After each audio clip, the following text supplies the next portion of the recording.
Bismillahirrahmanirrahim. Dear students, Assalamu alaikum. Last time we were studying about the role of oral cavity in food digestion, and we have studied that three principal functions take place in the oral cavity. First, selection of the food, in which sense of sight, sense of smell, and sense of taste, tongue, help us. Then second major function which take place in the oral cavity was grinding and mastication. This is facilitated by molars teeth.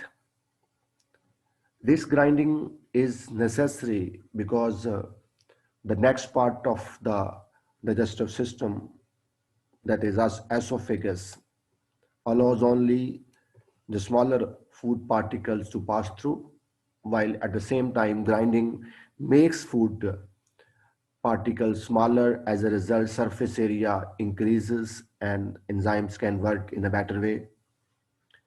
Then finally, lubrication and digestion takes place in the oral cavity, and this lubrication and digestion takes place with the help of juice, saliva, which is secreted by salivary glands. इनके three pairs थे, sublingual, submandibular, submandibular और पैराटिड gland. Saliva के तीन component, water and mucus, जो food को मॉइस्टनिंग करते हैं, lubrication करते हैं. सलाइवा में मौजूद जो सेकंड कंपोनेंट है वो सोडियम बाइकार्बोनेट, जो स्लाइटली एंटीसेप्टिक होता है और पीएच को स्टेबलाइज करता है. और जो थर्ड कंपोनेंट सलाइवा का वो इमाइलेज या ptyalin enzyme which hydrolyse starch and glycogen into maltose. Due to grinding, mastication, lubrication and partial digestion, food become small oval lumps जिनको बुलस कहते हैं. इससे आगे हमने बात करनी है. जैसे लास्ट टाइम भी ये बात की थी कि as a result of mastication, the softened, partly digested slimy food mass is rolled into small oval lump called bullous. Mastication के नतीजे में, सॉफ्टनिंग के नतीजे में, पार्शियल डाइजेशन के नतीजे में फूड रोल होकर गोल गोल डेले बन जाते हैं, स्मॉल ओवल लम्प्स बन जाते हैं. इनको बुलस कहते हैं. This bolus is then push to the back of the mouth. इस बुलस को माउथ कैविटी की बैक पे धकेल दी जाता है by the action of tongue की मदद से, फेरिंग्स के मसल की मदद से. और and it was insured that food does not enter the wind pipe. इस बात को यकीनी बनाया जाता है कि फूड विंड पाइप में एंटर ना हो, क्योंकि फेरिंग्स के बाद एसोफेगस और विंड पाइप, जो ट्रैकिया, पैरेलल शुरू हो जाते हैं. दोनों की ओपनिंग वहां एक साथ होती हैं. तो इस बात को यकीनी बनाया जाता है कि फूड विंड पाइप में ना जाए, ट्रैकिया में ना जाए, लेरिंक्स में ना जाए, फूड सेफली एसोफेगस के अंदर एंटर हो. कौन कौन से इवेंट इस स्वेलिंग में इन्वॉल्व होते हैं देखते हैं. First, tongue moves upward and backward. ये इस फिगर में देखिएगा, ये रेड कलर की लेबल भी किया हुआ, ये टंग है. Tongue upward and backward move करती है. Due to upward and backward movement of tongue, this bullous, yellow color में जो नजर आ रहा है, this bullous comes at the back of the mouth cavity. तो फर्स्ट इवेंट जो है, tongue moves upward and backward. As a result, bullous comes at the back of the mouth cavity. Then, due to upward and backward movement of tongue, soft palate, ये वाला हिस्सा, soft palate moves upward. Soft palate ऊपर को move करता है. As a result, the nasal opening into the pharynx is close. ये nasal एक opening थी, ये नेजल कैविटी है. नेजल ओपनिंग आप देखते हैं कि नेजल कैविटी जो है वो भी एक ओपनिंग के जरिए फेरिंग्स में खुलती है. लेकिन जब सॉफ्ट पैलेट ऊपर को मूव करता है तो नेजल ओपनिंग बंद हो जाती है ताकि फूड जो है वो नेजल कैविटी में एंटर ना हो जाए। तो नेजल कैविटी में ये ओरल इवेंट्स हैं तीन। Tongue moves upward and backward. As a result bullous comes at the back of the mouth cavity. Then, due to upward and backward movement of tongue, soft palate moves upward. As a result, nasal opening into the pharynx is closed. इसके बाद जो fourth event होता है एपिग्लोटस, आप ये वाले blue colour जो हैं ये एपिग्लोटस दिखाया गया है, ये भी एपिग्लोटस है।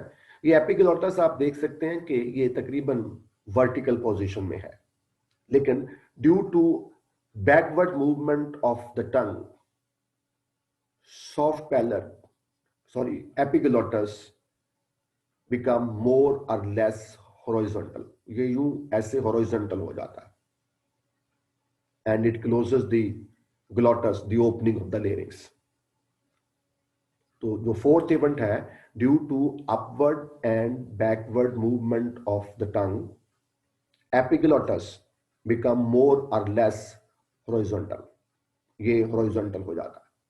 और at the same time larynx, जो विंड पाइप का अपर कार्टिलेज बॉक्स है, जो वॉइस बॉक्स है, इज एलिवेटेड।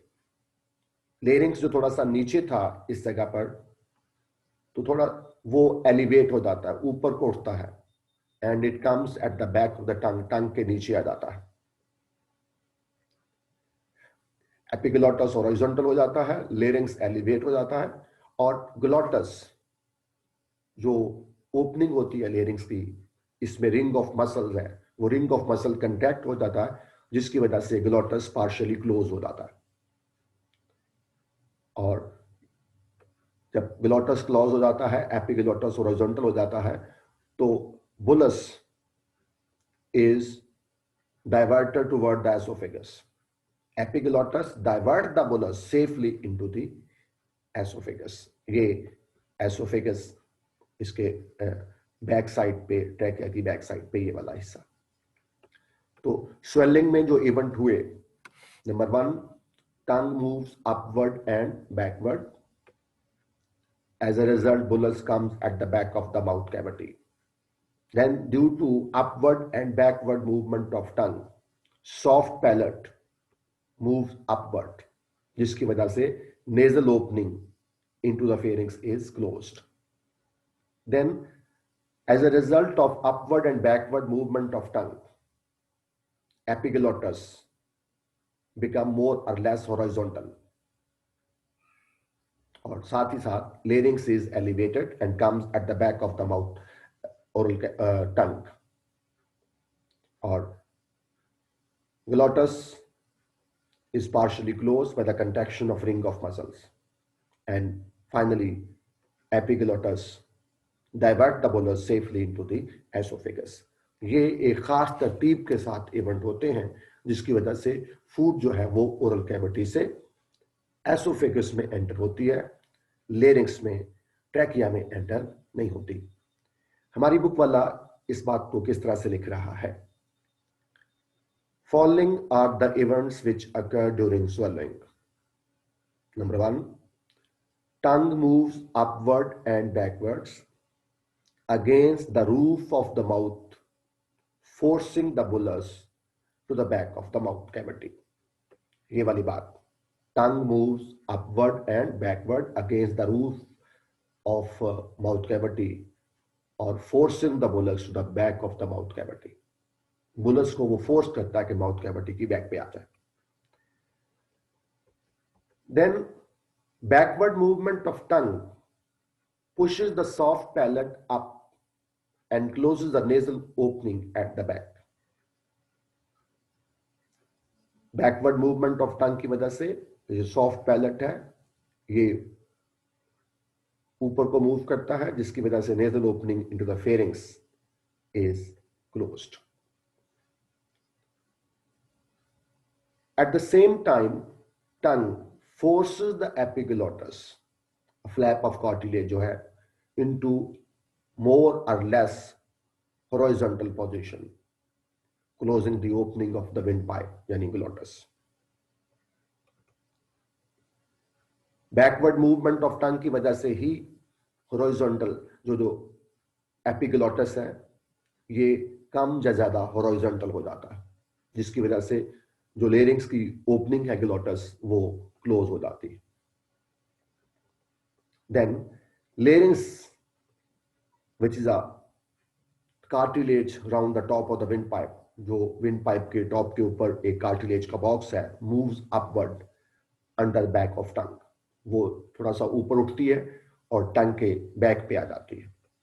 ये आप देख सकते हैं कि लेरिंग्स इस जगह पे तकरीबन थी, लेकिन यहां पर लेरिंग्स जो है वो ये उठकर थोड़ा सा ऊपर को आ गई और वो एपिग्लॉटस के नीचे टंग की बैक पे आ गई, जिसकी वजह से ग्लॉटस जो है वो एपिग्लॉटस के नीचे आ जाता है.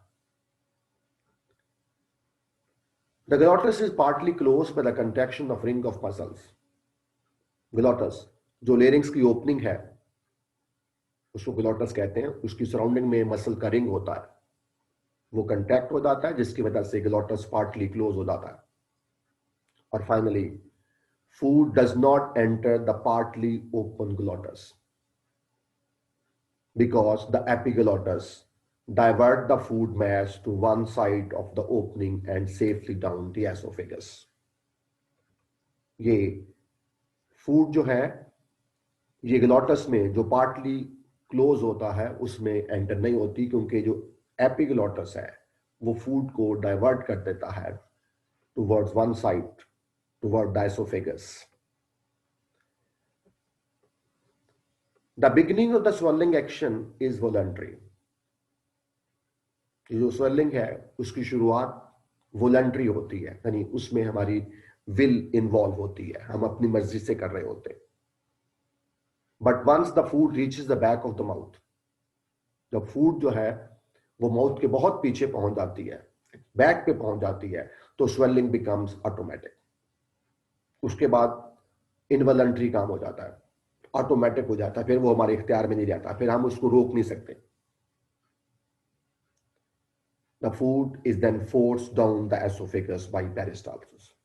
इसके बाद एसोफेगस में फूड की नीचे की तरफ मूवमेंट जो है वो पेरिस्टाल्सिस के जरिए होती है. तो this is how the food is swallowed, how the bolus is swallowed. ये इवेंट्स 7 हिस्सों में मैंने उसको डिवाइड किया. Tongue moves upward and backward, जिसकी वजह से food comes at the back of the mouth cavity. Then due to the upward and backward movement of tongue, soft palate moves up and nasal opening the pharynx is closed. और साथ ही due to upward and backward movement of tongue, epiglottis become more or less horizontal. Larynx is elevated, glottis is partly closed by the contraction of ring of muscle, and food is diverted over the epiglottis towards the esophagus. इसके बाद हम बात करेंगे peristalsis की. What is peristalsis? Peristalsis are the characteristic movements of the digestive tract. Characteristic movement of alimentary canal by which food is moved along the cavity of the canal. Characteristic movement, ये खास movements हैं. Peristalsis digestive system की, alimentary canal की, digestive tract की खास movement है, जिसकी वजह से food moves along the cavity of the canal. Food canal की कैविटी में साथ साथ मूव करती जाती है. इस पेरिस्टाल्सिस की वजह से डाइजेस्टिव सिस्टम में फूड की मूवमेंट होती है. तो अगर कोई हमसे पूछते what is peristalsis, peristalsis the characteristic movement of alimentary canal, characteristic movement of digestive tract. उसका फायदा ये क्या है, it make the food to move along the cavity of the canal.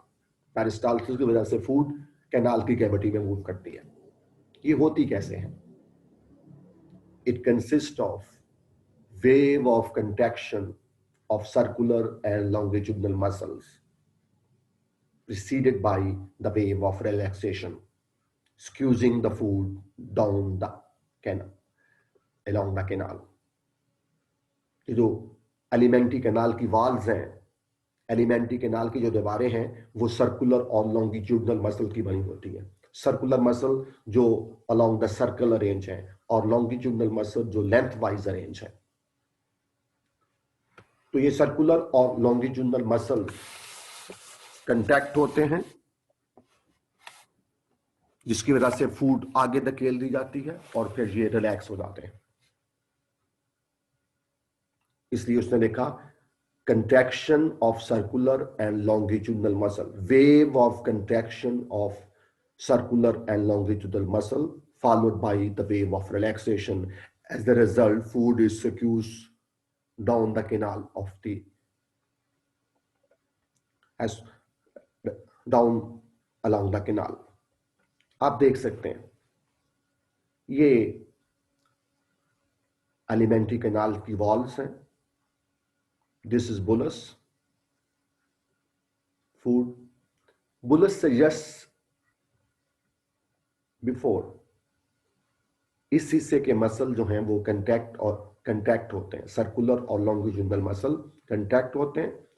जब वो कंट्रैक्ट होते हैं तो वो फूड को आगे धकेल देते हैं, फूड को आगे स्क्यूज कर देते हैं।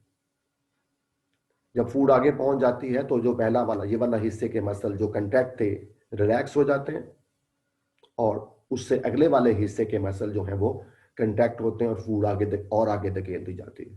फूड आगे चले गई तो जो पहले वाले मसल थे, पहले वाले इस हिस्से के जो मसल कंट्रैक्ट हुए थे वो आप रिलैक्स हो जाएंगे, उससे अगले वाले हिस्से के कंट्रैक्ट होंगे। तो यूं आगे आगे कंट्रैक्शन होती जाती है, पीछे पीछे रिलैक्सेशन होती जाती है। तो this is wave of contraction of circular and longitudinal muscle followed by the wave of relaxation. As a result, food moves along the cavity of the canal. Peristalsis starts just behind the mass of the food from the buccal cavity. अभी food oral cavity buccal cavity में होती है, तो buccal cavity से ही peristalsis का आगाज हो जाता है। फूड मैस से पहले, बुलस से थोड़ा सा पहले पेरिस्टाल्सिस का अमल ओरल कैविटी में शुरू हो जाता है and it continue along the oesophagus. Oesophagus में कंटिन्यू करता है to the stomach and then the whole all along the alimentary canal.